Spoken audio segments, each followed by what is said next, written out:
السلام علیکم۔ اسد صاحب، یہ بہت دنوں سے پریس کلب کے باہر جو یہ دھرنے کی صورتحال ہے، بلوچ یہاں پہ موجود ہیں، تو یہ آپ کو کیا سمجھ میں آتا ہے کہ یہ سب کیا ہے؟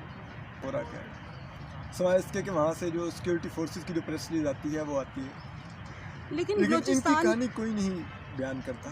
بلوچستان کے مسائل کو حل کرنا بھی تو ضروری ہے نا۔ کس نے حل کرنا ہے؟ انہوں نے تو نہیں کرنا۔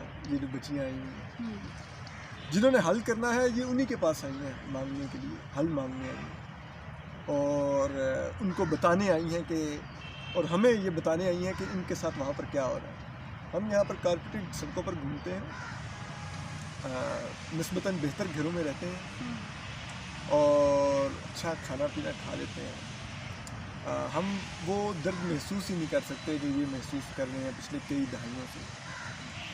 آپ دیکھیں نا، ہم میں سے کبھی کوئی سوچ سکتا ہے کہ ہمیں اس شدید سردی میں رات کو اس کیمپ میں زمین پر سونا پڑے، دسمبر کی سردی میں؟ اور یہ لوگ بہت دنوں سے یہاں موجود ہیں، بہت دنوں سے ہیں۔ تو اس سے اندازہ کیجیے کہ یہ کس کرب سے گزر رہے ہیں کہ یہ اس زمین پر ٹھنڈی پر سوئے ہوئے ہیں، اور یہ کہہ رہے ہیں کہ یہ اتنی بڑی تکلیف نہیں جتنی بڑی تکلیف ہے بلوچستان میں۔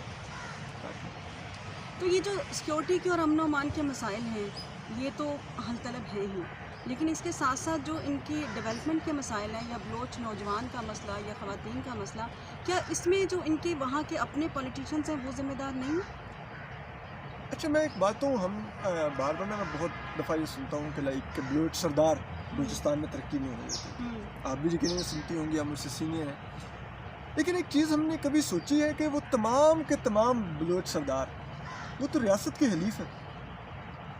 جی بالکل، ٹھیک ہے، میرا سوال یہی ہے کہ ان کے پاس فنڈز کی کمی نہیں ہے۔ یس، دیکھ لیجیے، اتنے دنوں سے ادھر بیٹھے ہوئے ہیں، آپ نے کسی نیوز میں سنا یا خود کوئی دیکھا کہ کوئی بلوچ سردار بھی ادھر آیا ہو ان سے ملنے کے لیے؟ ان کے ایون کے جو ہم نے so called prime minister Balochistan کا بنایا ہوا ہے، اس کے ہوتے ہوئے بلوچ بیٹیوں کو یہاں پہ بیٹھے ہونے چاہیے تھے۔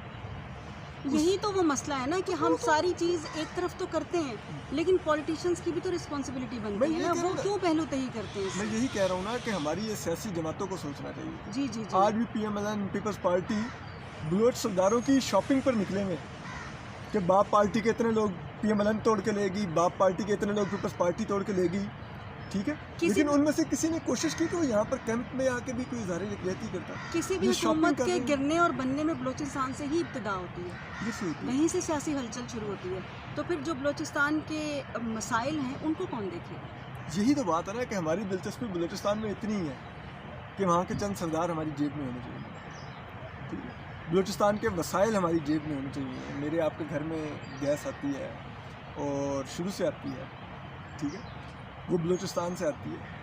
آپ جائیے، پورے کوئٹہ میں گیس ہے، اسلام آباد کا مجھے کوئی سیکٹر بتائیے جہاں پر گیس نہیں ہے۔ یہاں تک ہم نے گیس پہنچائی ہے، وہاں پر نہیں ہے گیس، ٹھیک ہے۔ تو چیز یہ ہے کہ ہماری انفارچونیٹلی دلچسپی اپنے بلوچ جو بہن بھائی ہیں جو ہمارے جیسے ہیں، مڈل کلاس سے ہیں یا لوور مڈل، یہ دیکھیے ساری ادھر بیٹھی ہیں، ابھی آپ بھی ادھر ہی جی، وہ ساری وہ ٹوٹی جوتیاں، پرانے کپڑے وہ پہن کے بیٹھے ہوئے ہیں، ٹھیک ہے۔ کوئی ان میں سے آپ کو نہیں لگے گا کہ یار یہ کسی بہت اسٹرانگ فیملی سے ہے، ٹھیک ہے، وہ ہمارے جیسے لوگ ہیں۔ لیکن پھر جب معاملہ شدت اختیار کر جاتے ہیں تو پھر کریک ڈاؤن ہو جاتا ہے۔ کریک ڈاؤن، میں یہی تو کہہ رہا ہوں نا کہ کریک ڈاؤن ہم کن پہ کر رہے ہیں؟ ہم مظلوموں پہ کریک ڈاؤن کر رہے ہیں۔ تو کریک ڈاؤن کی نوبت آنے سے پہلے کیوں نہیں سنبھالا جاتا؟ نہیں ہے، آپ اندازہ کیجئے نا، لائک یہ بچیاں آئیں گی، آپ کو کیا ضرورت تھی ان کے اوپر پہلی رات لاٹھی چارج کرنے کی؟ آپ خود بتائیے نا، آپ اتنے عرصے سے یہاں پر روز کیمپ لگے ہوتے ہیں، ٹھیک ہے، کون سے کیمپ سے آج تک یہاں پر امن و امان کا مسئلہ پیدا ہوا؟ ٹھیک ہے، یہ اگر 40-50 اب یہ بچیاں باہر بیٹھی ہوئی ہیں، 40-50 بچیاں اسلام آباد میں سیکورٹی کا مسئلہ کریٹ کر سکتی تھی، اور وہ بھی نہتی۔ لیکن ان کو بھی بیٹھے رہنے اس لیے نہیں دینا چاہیے کہ ان کے مسئلے کو سنا جائے اور ان کے معاملات کو حل کیا جائے، یس نا، اور ان کو ان کے گھروں کی طرف روانہ کیا جائے۔ بالکل، آپ وہ جو مانگنے آئی ہیں آپ دیجئے، سر پہ ان کے ہاتھ رکھیے کہ یہ بیٹا یہ ہے، یہ آپ کا مسئلہ ہے، چلیں ہم تربت میں سے آپ کی آواز ہمیں نہیں آ رہی تھی، آپ بہت دور دراز تھے، آپ چل کے ہمارے دروازے پر آ گئے، ہم آپ کو، آپ خود سوچیے نا، آپ پہ خود خاتون ہے، یہ تو ہمارے تو کلچر کا حصہ ہے کہ ہم کہتے ہیں بیٹی خالی ہاتھ، بیٹی آ گئی ہے، بیٹی آ گئی، بس اب بات ختم، یہ خالی ہاتھ نہیں جائے گی، ٹھیک ہے۔ تو ہم اتنے بے حس ہو گئے ہیں، ہمارے کوئی کسٹمز نہیں رہے، کوئی کلچر نہیں رہا کہ ہم نے بٹھائی ہوئی ہیں یہاں پر، اور پھر ہم الٹا آ کے ان سے سوال کرتے ہیں کہ آپ دہشت گردی کی مذمت کرتی ہیں۔ مطلب مجھے ایک چیز بتائیے، یہ تو ایسا ہی ہے، وہ جو ہم کیوں پچھلے دنوں وہ سوشل میڈیا پہ کنڈیم کر رہے تھے، وہ اسرائیلی صحافی جا کے وہ ملبے میں پڑی فلسطینی بچیوں سے سوال کر رہے تھے کہ آپ حماس کی مذمت کرتی ہیں؟ ان کا حماس سے کیا تعلق، یا ان کا دہشت گردی سے کیا تعلق؟ یہ تو اپنے پیارے مانگنے آئیں، آپ مسئلہ حل کریں. کیا مطلب آپ 10-15 سال سے جن لوگوں کو آپ نے حراست میں رکھا ہوا ہے اور غائب کر کے رکھا ہوا ہے، جو انہوں نے اپنے پیاروں کو دیکھ نہیں سکتی، سن نہیں سکتی کہ وہ کہاں پر ہیں، آپ مجھے ایک چیز بتائیے. ایک چلیں یہاں پر یہ ہمارا پریس کلب کا دروازہ ہے، پریس کلب کے دروازے پر کوئی آتا ہے وہ فائرنگ کر دیتا ہے، جی ٹھیک ہے، خدا نہ خواستہ، اور کوئی جانی نقصان نہیں ہوتا، لیکن پھر بھی جرم تو ہے کہ دروازے پر فائرنگ کی کسی نے آ کے، ٹھیک ہے. جی جی اس کی سزا ہے CRPC میں 5 سال. میں ایک مثال آپ کو دے رہا ہوں. تو ضرور دیجیے اس کو 5 سال سزا، اس کو ٹرائل کیجیے کورٹ کے اندر، لیکن کیا ہمیں اس کو 10-15 سال لاپتہ رکھنا چاہیے؟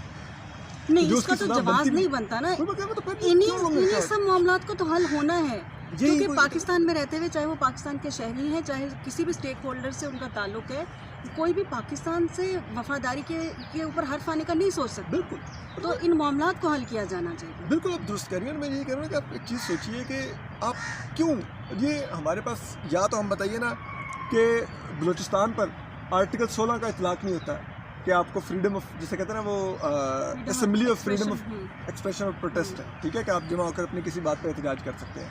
یا تو آپ کہیں کہ بلوچستان پر اس کا اطلاق نہیں ہوتا، یا بلوچستان پر آرٹیکل 19A کا اطلاق نہیں ہوتا کہ ان کو فریڈم آف ایکسپریشن نہیں ہے، فریڈم آف پریس نہیں ہے، ٹھیک ہے. یا ہم کہیں بلوچستان پر آرٹیکل 10A کا اطلاق نہیں ہوتا، ٹھیک ہے. ان ہم نے پاکستان کا جو بڑا حصہ تھا وہ کھویا. ہم اقلیت میں تھے، وہ اکثریت میں تھے. وہ وسعت اللہ خان صاحب نے ایک بڑا زبردست جملہ لکھا تھا.